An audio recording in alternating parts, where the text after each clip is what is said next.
Hello అండి. Apple mango ఈరోజు నేను మీకు పొన్నగంటి కూరతో కందిపప్పుతో కలిపిన పొడి కూర చూపిద్దాం అనుకుంటున్నాను. అంతకన్నా ముందు ఆకుకూరలు నేను ఎలా శుభ్రపరచుకుంటానో మీకు చూపిద్దాం అనుకుంటున్నాను. నేను ఈరోజు పాలకూర, మెంతికూర, పొన్నగంటి కూర, కొత్తిమీర తెచ్చుకున్నాను. ఈ ఆకుకూరలకి ఏంటంటే ఫస్ట్ వేర్లు కట్ చేసేసుకున్న తర్వాత ప్రతి ఆకుని విదిలించినట్టుగా చేసుకొని మధ్య మధ్యలో పురుగులు కానీ లేదంటే కలుపు మొక్కలు కానీ గడ్డి కానీ ఏమైనా ఉంటే ముందు అవి విడదీసి శుభ్రం చేసుకుంటాను. ఈరోజు వండాల్సింది అయితే నీళ్ళల్లో వేసి కడుక్కుంటాను. మన్నాడిది అయితే పేపర్లో కాసేపు ఆరబెట్టి దాచి ఒక పాలిథిన్ కవర్లో పెట్టి మన్నాడు పెట్టుకుంటాను. ఓన్లీ 2 డేస్కి నేను ఆకుకూరలు పెట్టుకుంటాను, కానీ 4 రోజులు 5 రోజులు కూడా పెట్టుకోనండి. అదేవిధంగా మెంతికూర కూడా నేను వేర్లు కట్ చేసి ఉంచాను. అవి కట్ చేసుకున్న తర్వాత బాగు చేసుకుంటాను. నేను రాత్రి చపాతీలో వేసుకుంది, కానీ ఇప్పుడు ఇది కూడా కడిగి పెట్టుకుంటున్నాను. ఒక ఆకుకూర నేను ఎలా క్లీన్ చేస్తానో మీకు చూపిస్తాను. ఆకుకూర కడగడం ఎవరికి రాదా అని దయచేసి అనుకోవద్దండి. నేను ఈ మధ్య కొన్ని వీడియోలు చూస్తున్నాను. వాళ్ళు ఆకుకూర క్లీనింగ్ చూపించినప్పుడు ఏం చేస్తున్నారంటే శుభ్రంగా తరిగేసి కడుగుతున్నారు. దానివల్ల విటమిన్స్, పోషక విలువలు ఏవేవైతే ఉన్నాయో అవన్నీ కూడా నీళ్ళలో పోతాయండి. ఇంకా ఆకుకూర మనం తిన్నా ఒకటే, తినకపోయినా ఒకటే. నేను ఏది కడగాలన్నా, అది ఆకుకూరైనా మనకి కాయగూరలైనా ఉప్పు నీళ్ళలో పావుగంట నానబెడతాను. ఇంక నేను చెప్తుంది ఏంటంటే, మనకి వేర్ల దగ్గర తప్పదు కనుక కట్ చేస్తాం, కానీ ఎప్పుడు కూడా ఆకుకూరలు శుభ్రంగా కడిగిన తరువాత అప్పుడు మాత్రమే తరుక్కోవాలి. తరిగేసి కడగడం వల్ల ఏంటంటే మనకి ఇసుక కూడా ఉండిపోతుంది, ప్లస్ విటమిన్స్ పోతాయి. శుభ్రంగా కడుక్కున్న తర్వాత తరగడం వల్ల ఏంటంటే మనకి దాంట్లో ఉన్న ఇసుక పోతుంది, ప్లస్ హెల్త్ బెనిఫిట్స్ ఏమున్నాయి అవి కూడా దాంట్లోనే ఉంటాయి. ఇదేంటంటే కొత్తగా పెళ్ళైన వాళ్ళు కానీ లేదంటే బ్యాచిలర్స్ వండుకున్న వాళ్ళకి తెలియని వాళ్ళ కోసం చెప్తున్నానండి, తెలిసిన వాళ్ళ కోసం కాదు. మొదటిసారి నేను ఉప్పు వేసిన నీళ్ళలో పెట్టిన తర్వాత చాలామంది కడుక్కునే వాళ్ళు ఇలా వంచుతారండి. ఇలా వంచడం వల్ల ఏమవుతుందంటే మళ్ళీ ఆకుకూరతో పాటు ఆ మట్టి వచ్చేస్తుంది అంటుకుపోయి. కనుక ఇలాగ జాడించినట్టుగా లూజ్గా చేసి నీళ్ళల్లోంచి ఆకుకూరని తీసేసి పక్క పళ్ళెంలో వేసుకోవాలి. ఇలా వంచేటట్టుగా చెయ్యొద్దు.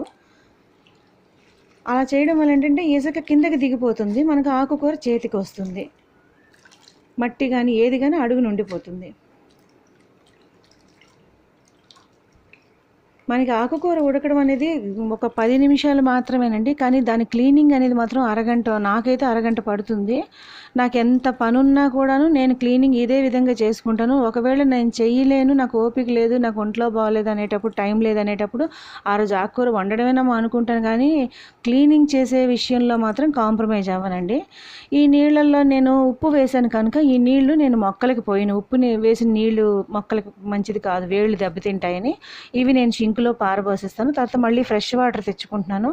ఇందాకట్లాగానే మళ్ళీ తెచ్చుకుంటాను. మనం కడగడానికి కాస్త వెడల్పుగా ఉన్న బేసిన్ లాంటిది అయితే ఏంటంటే ఫ్రీగా కడగడానికి ఉంటుంది. అంటే ఆకుకి గ్యాప్ వచ్చేటట్టుగా ఉండాలన్నమాట. మళ్ళీ కొంచెం చిన్న పాత్రలో స్పీడ్గా కడిగేసిన ఆకుకి మధ్యలో ఇసుక కూడా ఉండిపోతుంది. చాలామంది ఏంటంటే టైం లేదని ముందు బాగా గుండగా తరిగేస్తారు, తర్వాత కడిగేస్తారు. పాపం వాళ్ళకి పంటి కింద రాయి కూడా వస్తుంది, మంచిది కాదండి. 1కి 2 సార్లు చెప్పడానికి కారణం కూడా అదేని. రెండోసారి కూడా కడుక్కున్న తర్వాత ఈ రెండోసారి నీళ్లు మళ్ళీ మొక్కలకి పోసేస్తాను.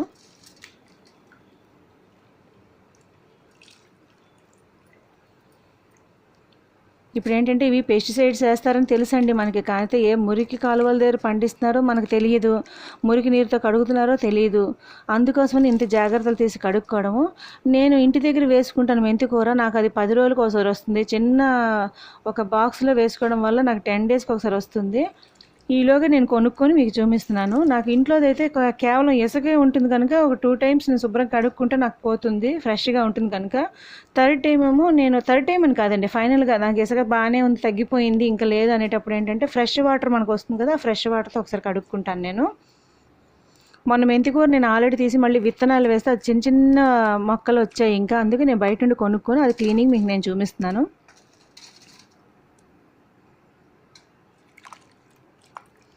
బాగానే నాకు 3 టైమ్స్కి బాగానే వదిలిపోయింది. ఈ నీళ్లు కూడా నేను మొక్కలకు పోసేసుకుంటాను. మెంతికూర నేను రాత్రి చపాతీ చేయడానికి అనేసి కడుక్కుంటున్నాను. ఇప్పుడైతే మాత్రం మధ్యాహ్నంకి పొన్నగంటి కూర పప్పు చేస్తున్నాను. ఆ పప్పు ఏంటంటే కందిపప్పుతో పొడి పొడిగా చేస్తున్నాను. మనకి మామూలుగా అయితే కుక్కర్లో పెట్టుకొని పప్పు, టమాటా, పచ్చిమిర్చి, ఆకుకూర తరిగేసి వేసి ఇలా ఉడికిపోయి పోపు పెట్టడం అది మనందరికీ తెలిసిందే. ఈ పొడి కూర ఏంటంటే వేరేగా కూర లేకపోయినా నెయ్యి వేసుకొని తింటే చాలా టేస్ట్ చాలా బాగుంటుంది ఇది. ఆ కూర మీకు ఇప్పుడు చేసి చూపిస్తున్నాను.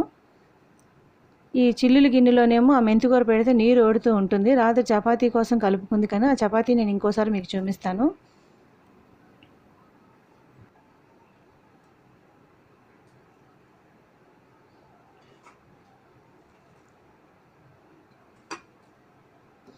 అయిపోయిందండి. నాకు మెంతికూర పని అయిపోయింది. ఇప్పుడు మీకు పొన్నగంటి కూర చూపిస్తాను. ఈ పొన్నగంటి కూర ఏంటంటే మనకి డైలీ ఇయర్ మొత్తం కొన్ని కొన్ని ప్రాంతాల్లో దొరకదు. దొరకని టైంలో ఏంటంటే వాళ్ళకి నేను స్పెషల్గా తెప్పించుకుంటాను. అంటే మార్కెట్లో కంటే ఎక్కువ తేవాలి. నా ఒక్కదానికైతే 4-5 కట్టలు తెమ్మని వాళ్ళకి ఇది మనకి పొన్నగంటి కూర కానీ లేదంటే ములగాకు కానీ తెప్పించుకుంటాను. ఈ పొన్నగంటి కూర ఏంటంటే పక్కన ఆకులు మాత్రమే తుంచుతామండి, కాండం ఏం కట్ చేయము. లాస్ట్లో అంటే స్టార్టింగ్లో చూడండి అక్కడ లేతగా ఉంటుంది కదా, అది మాత్రం కట్ చేసి మొత్తం వేసేసుకోవచ్చు. ఆ విధంగా నేను అన్నీ ఒలిచి పెట్టుకున్నానండి. ఈ కూర మీకు చూపించేలోగా నేను మీకు ఒక పాతకాలం కథ ఒకటి చెప్దాం అనుకుంటున్నాను. దయచేసి పూర్తిగా వినండి. అక్బర్ బీర్బల్ గారిది అండి. అది మీకు తెలుసు కదా, ఎవరైనా అక్బర్ బీర్బల్ అనేవాళ్ళు ఎవరనేది. అక్బర్ చక్రవర్తికి ఏంటంటే బీర్బల్ చాలా ఇష్టం అండి. ఆయన హాస్య చతురతకు కానీ ఆయన బుద్ధి కుశలతకు కానీ చాలా ఇష్టపడతారు.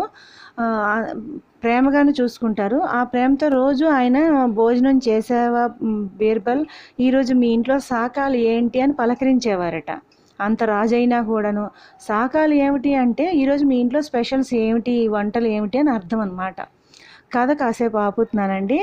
ఇక్కడ నేను వంట గురించి కూడా చెప్పాలి కదా. కందిపప్పు ఒక చిన్న గ్లాసుడు తీసుకున్నాను నేను ఈ పొన్నగంటి కూరకి. ఇవి కట్టలేమో 4-5 కట్టలు తీసుకున్నాను నేను పొన్నగంటి కూర. ఇది శుభ్రంగా ఒకసారి కడిగేసాక నేను అరగంట కందిపప్పు నానబెట్టుకుంటున్నాను. ఎందుకంటే నేను ఇది కుక్కర్లో పెట్టకుండా విడిగా మనం పొడి పొడిగా వండుతున్నాం కనుక ఆకుకూర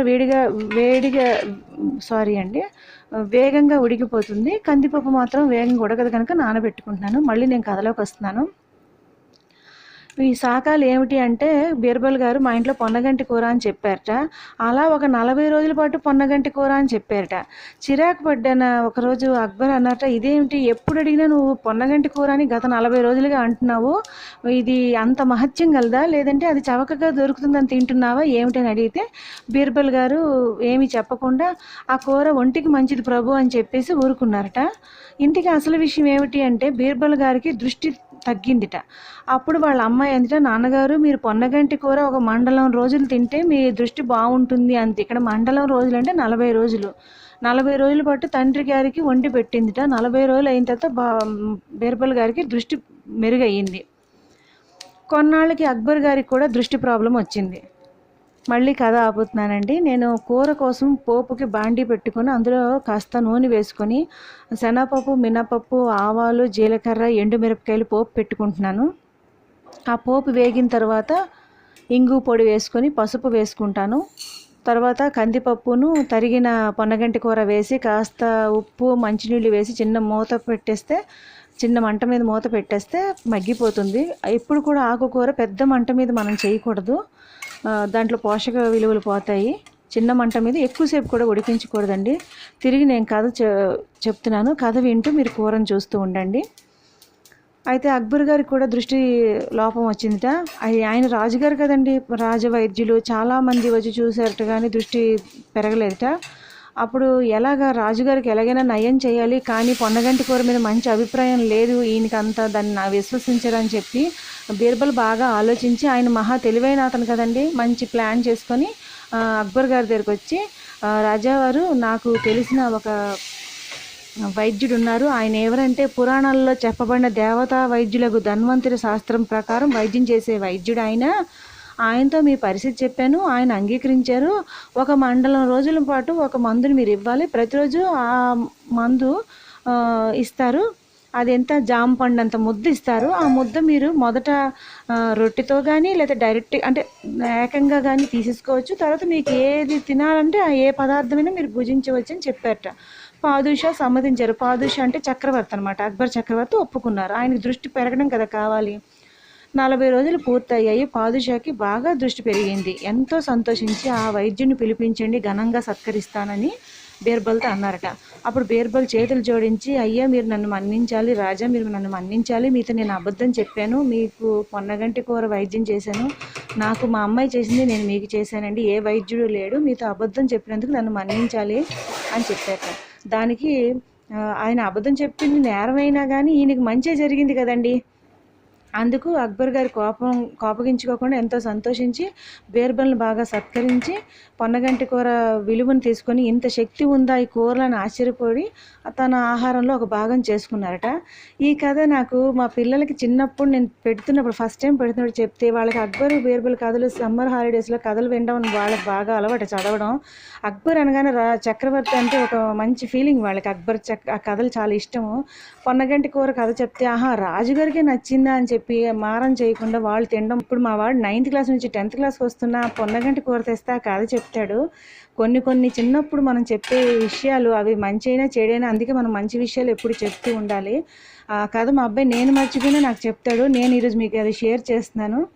పిల్లలు తింటున్నప్పుడు మనం ఏ విషయం చెప్పినా వాళ్ళ మైండ్లో ఒక మంచి పద్యం కానీ పాట కానీ కథ కానీ వాళ్ళకి మంచి ఫిక్స్ అవుతుంది, ఏ మంచి విషయం అయినా కూడాను. ఈ కథ కానీ ఈ వీడియో కానీ మీకు నచ్చితే లైక్ చేసి షేర్ చేసి సబ్స్క్రైబ్ చేయండి. దయచేసి అందరూ ఎంకరేజ్ చేయండి. నా వీడియోస్ బాగున్నాయో లేదో నాకు మీ కామెంట్స్ రూపంలో తెలియజేయండి. థ్యాంక్ యూ అండి. Thank you.